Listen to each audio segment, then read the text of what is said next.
생명에 대한 정의가 아주 어렵고 쉽지 않은 부분이기 때문에 의사들, 많은 철학자들 역시도 생명을 정의할 수가 없다라는 거죠. 심장 뛰고 있는 거 생명이냐?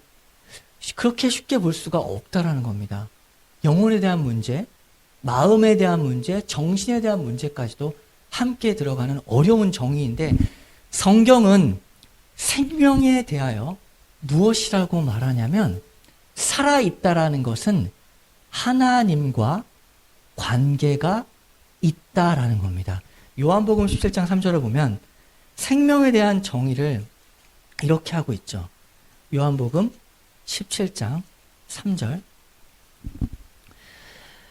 영생은 곧 유일하신 참 하나님과 그가 보내신 자 예수 그리스도를 아는 것이다.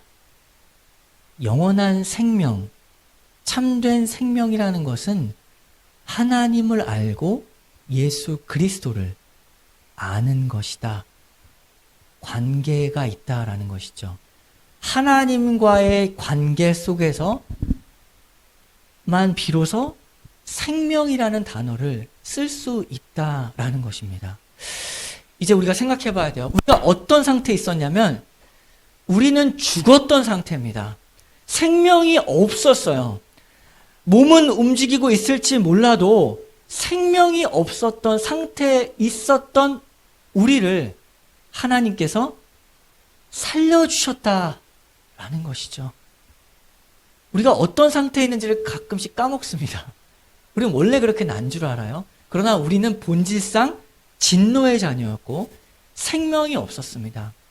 이제 생각해봐요. 우리를 둘러싸고 있는 세상을 생각해 보십시오. 하나님과 관계없이 살아가는 이 세상은 왜 이 세상이 절망스러운가 생각해 보세요. 코로나로 인하여 많은 절망의 목소리들이 나타나고 있지만 사실 우리가 절망하는 가장 큰 이유는 이런 코로나가 아니라 코로나보다 더 앞서 사람들입니다. 우리가 사람을 보면 참 절망이 많이 들죠. 이 세상은 하나님과 아무 상관없이 살아가는 이 세상이 어떤 사회인가? 왜 이 세상에는 절망의 목소리가 가득하고 정말 살면 살수록 사람에게 정말 소망이 있는가? 사람의 희망이 있나? 가능성이 있나? 관계가 왜 이렇게 허무한가? 당연한 것이죠. 이 세상이라는 것은 하나님과 연결되지 않았다는 것은 죽음의 세상입니다. 죽은 시인의 사회라는 것도 있는데 이 사회가 죽은 사람들의 사회입니다. 그렇기 때문에 거기서 나오는 목소리는 절망밖에 없는 것이죠. 패배밖에 없는 것이죠. 그러니까 비꼬고 조롱하고 그리고 박수 쳐주지 않습니다. 어떻게 하면 남이 잘 되는 것들이려 하는 것이 세상의 목소리죠. 그리고 잘해주고 자기가 그 이득을 받는 다 교묘한 그런 상황 속에 마귀에 그리고 그 영역 속에 있다라는 것을 보게 되는 거죠.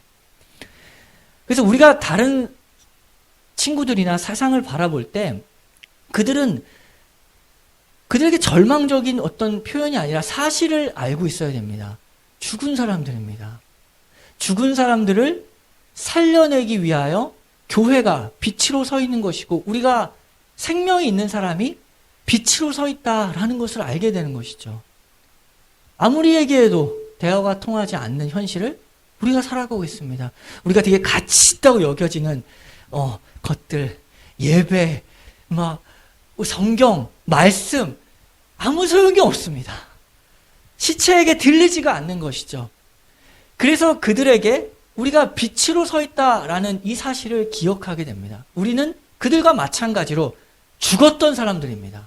동일한 자리에 있었던 사람들이죠. 그리고 또 한 가지, 우리가 어디에 있었냐면 얼마나 하나님과 대화가 되지 않는 사람이었느냐. 우리는 묶여 있었죠. 우리가 묶여 있었다, 노예였다는 사실을 놓칩니다. 하나님을 만나기 전에는 이 세상은 모두 다 묶여 있고 감금되어 있고 그렇기 때문에 없으니까 자기가 가진 것이 없고 묶여 있기 때문에 자유로워지기를 바라지만 실제로 어떠한 자유도 누리지 못하는 거죠. 돈을 가지면 자유로워질 수 있고 능력이 있으면 자유로워질 수 있을 거라고 생각했습니다. 파이어족이 되면 뭐 걱정 없이 살 수 있을 거라고 생각했죠. 그러나 거기서도 하나님은 그들에게 있어서 그들이 어떤 상황인지를 보여주죠. 여전히 남은 것은 절망밖에 없습니다. 묶여있다는 사실을 알게 되는 거죠. 어떻게 묶여있느냐? 얼마나 마귀가 우리를 꽁꽁 묶어 있었냐면 안과 밖으로 얼마나 촘촘하게 우리를 묶어놨는지 도저히 조그만한 구멍이라도 없이 안과 밖으로 우리를 묶어 있었다라는 사실이죠. 어떻게 묶어 있었는가? 다시 에베소서 2장을 보면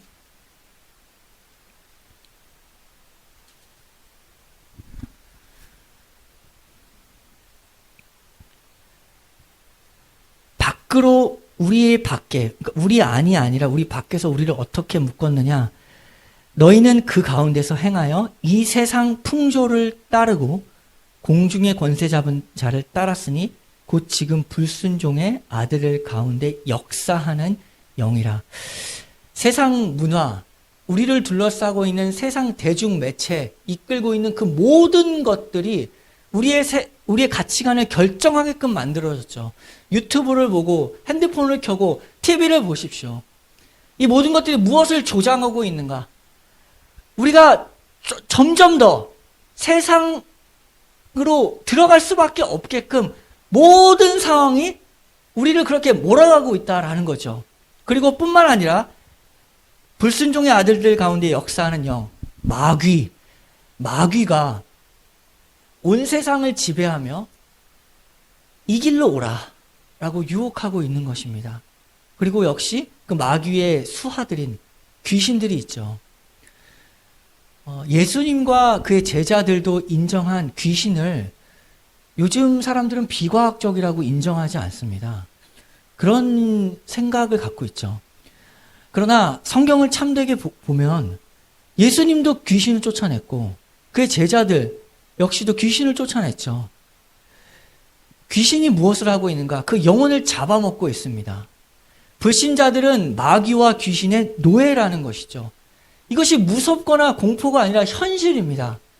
눈이 완전히 비닐에 완전히 감겨져 있어서 자기가 지금 어디에 있는지 모른다는 것이죠. 신자들에게도 마찬가지입니다. 악한 영들이 악한 영향을 끼쳐주죠. 대중매체를 사용해서 여러 가지 목소리들, 절망의 목소리들, 패배의 목소리들로 우리를 자꾸만 누르고 있다라는 것을 보게 되죠. 바깥에서 우리를 누리고 또한 우리는 우리 안에서도 공격을 받고 있다라는 것이죠. 육체를 보면 3절에 전에도 우리도 그 가운데서 우리의 육체의 욕심을 따라 지내고 육체와 마음이 원하는 것을 하여 다른 이들과 같이 본질상 진노의 자녀다. 밖에서 촘촘하게 우리를 묶어 들어오고 있고 노예로서 안에서도 우리 육체의 욕심, 타락한 육체의 욕심이 자꾸만 끌어오르고 있다. 너무나 촘촘하게 우리를 둘러싸고 있는 현실 속에 묶여 있다. 그렇게 살았다. 라는 것이죠. 우리의 죄성이라는 것이 이렇게 하나님과 너무나 멀게 하죠. 도대체가 대화가 안 되고 답이 없고 얼마나 어리석은지 알아도 속아 넘어가고 똑똑해도 속아 넘어가고 지혜로워도 세상에 지혜를 가져도 뭐 노자를 읽든 어떤 무엇을 읽든 간에 얼마나 미련한지 사람의 죄성이라는 것이 알면서도 넘어가는 우리의 육체의 욕심이 있습니다. 알아도 넘어가죠. 얼마나 지독하게 미련한지 모른다. 그 사람의 죄성이라는 것이 그렇다. 여기에 대해서 잠언에서는 뭐라고 하냐면 잠언 27장 22절을 보면 사람의 죄성이 얼마나 어리석은 건지 이렇게 말합니다. 잠언 27장 22절 미련한 자를 곡물과 함께 절구에 공의로 찌을지라도 그의 미련은 벗겨지지 아니하느니라. 곡식은 절구에 찌으면 껍데기가 벗겨지는데 미련한 자, 여기서 미련하다는 거는 그 성경에서 지혜의 반대말인 잠언에서의 미련함은 적은 것, 그것은 어둠 가운데 있는 것, 하나님을 모르고 살아가는 것입니다. 그 미련한 자들을 곡물과 함께 절구에 놓고 찍습니다. 계속 찍어도 도대체가 그 껍질, 눈의 껍질이 벗겨지지가 않는다는 것이죠. 우리의 현실이 그랬습니다. 미련 곰퉁이였죠. 완전히 미련해서 미련하고 미련한 우리들을 하나님이 살리셨다. 대책이 없습니다. 사람이 아무리 노력해도 아무리 스스로 빻고 빻아도 이 어둠의 비늘이 벗겨지지가 않는 것이 현실이다. 미련한 자를 절구에 빻아봐라. 그 미련함이 없어지는가? 안 없어진다. 우리가 얼마나 미련했는지, 죄라는 것이 사람을 얼마나 미련하게 하는지 안다고 말하면서도 죄를 짓는 이 미련한 우리를 하나님이 살리셨다. 하나님의 이 사랑이, 하나님의 이 역사가 얼마나 큰 줄 아느냐 라는 것이 이제 대조되는 거죠. 우리를 왜 살리셨다고요? 4절 보면 긍휼이 풍성하신 하나님이 우리를 사랑하신 그 큰 사랑을 인하여 허물로 죽은 우리를 그리스도와 함께 살리셨다. 이런 미련 곰퉁이들을 하나님이 왜 살리셨는가? 단 한 가지 이유는 그 크신 사랑으로 인하여입니다.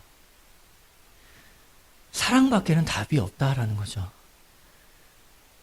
이 미련한 사람들을 살려낸 이유는 사랑밖에 없었습니다.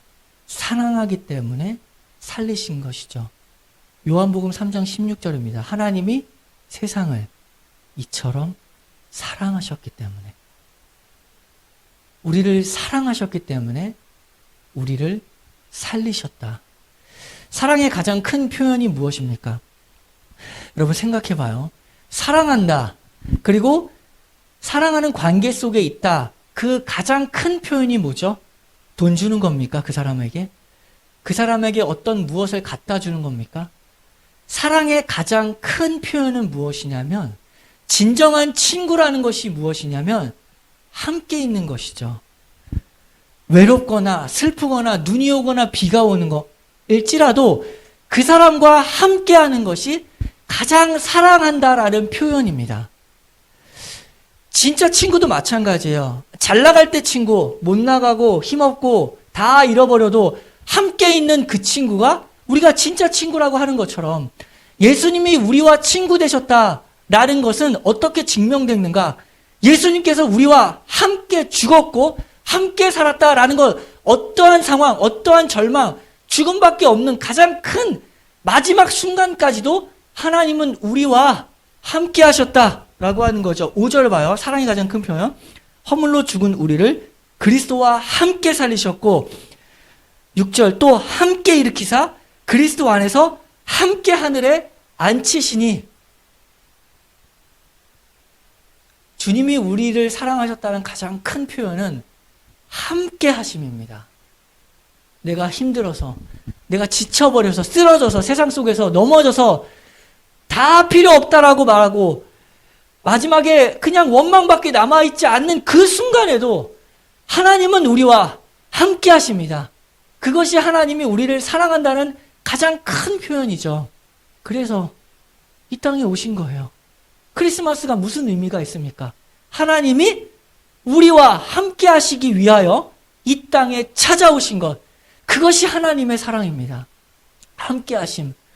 그래서 우리가 이제 이 단어를 기억한다면 하나님을 사랑하고 이웃을 사랑하는 가장 적극적 행동이 무엇인지를 알게 되죠. 하나님을 사랑하십니까? 그리고 이웃을 사랑하십니까? 그러면 우리가 무엇을 해야 되죠? 함께 하는 겁니다. 함께 이 자리에 있는 것이, 함께 하나님을 예배하는 것이 하나님을 사랑하고 이웃을 사랑하는 가장 적극적 행동입니다. 예수님이 가장 적극적으로 우리와 함께 하신 것처럼.